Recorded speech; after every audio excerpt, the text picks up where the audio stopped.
नमस्कार। आज हम एक बहुत ही खास किताब पर बात करने वाले हैं, फिलिप फिशर की common stocks and uncommon profits. हाँ बिल्कुल। ये वो किताब है जिसने निवेश की दुनिया में सोचने का तरीका ही बदल दिया कई लोगों के लिए। सही कहा। ये सिर्फ आंकड़ों का खेल नहीं है। फिशर हमें कंपनी की आत्मा में झांकने को कहते हैं ना, क्वालिटी, मैनेजमेंट, भविष्य की सोच, इन सब पर। बिल्कुल। फिशर का नजरिया नंबर से कई आगे जाता था। उनका जोर था बिजनेस के मूल तत्वों को समझने पर।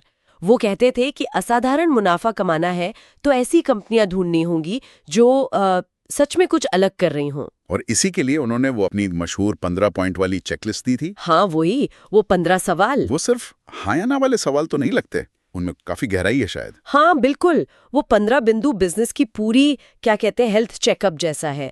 जैसे कुछ पॉइंट्स इस पर हैं कि कंपनी के प्रोडक्ट्स या सर्विसेज का मार्केट कितना बड़ा हो सकता है, ग्रोथ की गुंजाइश है या नहीं। ये पॉइंट नंबर 1 है। अच्छा। फिर क्या मैनेजमेंट लगातार नई चीजें लाने की कोशिश कर रहा है, नए प्रोडक्ट्स, नई टेक्नोलॉजी। ये पॉइंट 3 है। क्योंकि देखिए, अगर इनोवेशन नहीं होगा तो कंपनी लंबे समय तक कैसे टिकेगी। सही बात है। और प्रॉफिट्स, मार्जिन वगैरह, उस पे भी सवाल होंगे। जरूर जरूर। पॉइंट 5 पूछता है कि कंपनी का प्रॉफिट मार्जिन अपनी इंडस्ट्री में कैसा है, क्या वो बेस्ट है। और पॉइंट 6 कि क्या वो इसे बनाए रखने या बेहतर करने के लिए कुछ कर रहे हैं। लेकिन सबसे जरूरी, और ये कई पॉइंट्स में झलकता है, जैसे पॉइंट 15 में साफ तौर पर, वो है मैनेजमेंट की क्वालिटी, उनकी ईमानदारी, उनकी पारदर्शिता। अच्छा। फिशर का मानना था कि अगर मैनेजमेंट पर ही भरोसा नहीं है तो फिर बाकी चीजें देखने का कोई मतलब नहीं। ये 15 पॉइंट मिलकर एक पूरी तस्वीर बनाते हैं, सिर्फ तिमाही नतीजों की नहीं बल्कि बिजनेस की असली सेहत की। पर ये जानकारी, जैसे मैनेजमेंट कितना ईमानदार है या कर्मचारी क्या सोचते हैं, ये तो बैलेंस शीट या एनुअल रिपोर्ट में नहीं मिलेगी। नहीं मिलेगी। तो फिर ये सब पता कैसे चलेगा? फिशर क्या कहते थे इसके बारे में? हाँ, यहीं पर फिशर की वो खास तकनीक आती है, स्कटलबट। स्कटलबट, ये क्या चीज है? स्कटलबट कानाफूसी कह लीजिए या आसपास से खबरें इकट्ठा करना। इसका मतलब है कंपनी से जुड़े लोगों से बात करना। किन लोगों से? कर्मचारी, पुराने कर्मचारी, ग्राहक, सप्लायर, यहाँ तक कि उनके कॉम्पिटिटर्स से भी। उनसे बात करके ये समझना कि कंपनी असलन चलती कैसे है, उसकी असली ताकत क्या है, कमजोरियां क्या हैं। अच्छा, जैसे आप किसी ग्राहक से पूछ सकते हैं कि भाई आप इसी कंपनी का माल क्यों खरीदते हैं, क्या खास बात है। या किसी पुराने कर्मचारी से पूछ लिया कि कंपनी का माहौल कैसा है, मैनेजमेंट का रवैया कैसा रहता है। ये सब जमीनी हकीकत जानने के तरीके हैं, किताबी ज्ञान से अलग। ये तो काफी जासूसी वाला काम लग रहा है। इसमें तो बहुत टाइम और मेहनत लगेगी। हाँ लगती है। फिशर मानते थे कि ये मेहनत जरूरी है अगर आपको वाकई अच्छी कंपनी ढूंढनी है। मान लिया, मेहनत की, स्कॉटलबट किया, एक बढ़िया कंपनी मिल भी गई। अब खरीदने और बेचने का क्या? क्या आप फिशर मार्केट को टाइम करने की कोशिश करते थे? ऊपर नीचे देख के? नहीं, बिल्कुल नहीं। फिशर शॉर्ट टर्म टाइमिंग के सख्त खिलाफ थे।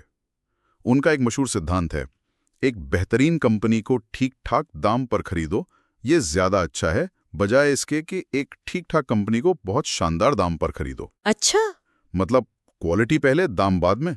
हाँ, क्वालिटी सबसे पहले। और बेचने के लिए तो उनके नियम बहुत ही कड़े थे। क्या नियम थे? वो कहते थे कि शेयर सिर्फ 3 सूरतों में बेचना चाहिए। पहला, जब आपको लगे कि कंपनी के फंडामेंटल्स में ही कोई गड़बड़ आ गई है, अब वो वैसी कंपनी नहीं रही जैसी आपने सोची थी। ओके। दूसरा, जब मैनेजमेंट बदल जाए और आपको नए मैनेजमेंट पर भरोसा न हो या पुरानी मैनेजमेंट की ईमानदारी पर शक हो जाए। और तीसरा, जब आपको कोई दूसरी कंपनी मिल जाए जो इससे साफ तौर पर कहीं ज्यादा बेहतर निवेश का मौका दे रही हो। बस सिर्फ इसलिए मत बेचो कि शेयर का भाव गिर गया है। पर इसमें एक दिक्कत नहीं है। मान लीजिए शेयर बहुत बढ़ गया लेकिन कंपनी अभी भी अच्छी है, तो क्या उसे पकड़कर बैठे रहें? शायद कुछ मुनाफा बुक कर लेना चाहिए। ये सवाल हमेशा आता है। देखिए, फिशर का तर्क ये था कि अगर आपने सच में एक असाधारण एक्स्ट्रा ऑर्डिनरी कंपनी चुन ली है तो उसे सालों साल रखने में ही सबसे बड़ा पैसा बनता है। अच्छा। बार बार अंदर बाहर होने से टैक्स लगता है, ब्रोकरेज लगती है और सबसे बढ़कर गलती करने का चांस बढ़ जाता है। उनका जोर था धैर्य पर, लंबे समय तक टिके रहने पर। तो धैर्य बहुत जरूरी है। और कोई मुख्य सिद्धांत है जो ध्यान में रखना चाहिए? हाँ, 2 बातें और बहुत अहम हैं। पहली, भीड़ के पीछे मत भागो। मतलब अगर आप वही करेंगे जो बाजार में सब लोग कर रहे हैं, तो आपको रिटर्न भी वैसा ही मिलेगा जैसा सबको मिल रहा है, यानी औसत। असाधारण मुनाफे के लिए आपको अलग सोचना होगा, अपनी रिसर्च पर टिके रहना होगा, भले ही बाकी लोग कुछ और कह रहे हो। सही है। और दूसरी बात? दूसरी और शायद सबसे जरूरी बात, मैनेजमेंट की क्वालिटी। फिशर इस पर बहुत जोर देते थे। मैनेजमेंट ईमानदार होना चाहिए, अपने काम को लेकर जुनूनी होना चाहिए और दूर की सोचने वाला होना चाहिए। यही वो चीज़ है जो कंपनी को लंबे समय तक आगे ले जाती है। तो अगर मैं सार निकालने की कोशिश करूं, फिशर का पूरा फलसफा है क्वालिटी देखो, लंबे समय के लिए सोचो, बाजार के शोर शराबे से दूर रहो, हाँ, और कंपनी को अंदर बाहर से समझने के लिए स्कटलबट जैसी तकनीक इस्तेमाल करो, और मैनेजमेंट की ईमानदारी पर सबसे ज्यादा ध्यान दो। बिल्कुल सही कहा आपने। ये स्टॉक ट्रेडिंग नहीं है, ये एक तरह से एक बेहतरीन बिजनेस में पार्टनर बनने जैसा है और उसके साथ साथ ग्रो करने जैसा है। क्वालिटी, धैर्य, स्वतंत्र सोच और गहरी रिसर्च, यही है फिशर के असाधारण मुनाफे का राज। वैसे आज की बातचीत के बाद एक सवाल मन में आता है। सोचने वाली बात है कि आज की दुनिया में जहां इंफॉर्मेशन इतनी आसानी से, मतलब एक क्लिक पर मिल जाती है, क्या फिशर की तरह इतनी गहराई में जाकर स्कटलबट करना, कंपनी की रग-रग से वाकिफ होना, क्या ये आज भी उतना ही प्रैक्टिकल और जरूरी है? सोचने लायक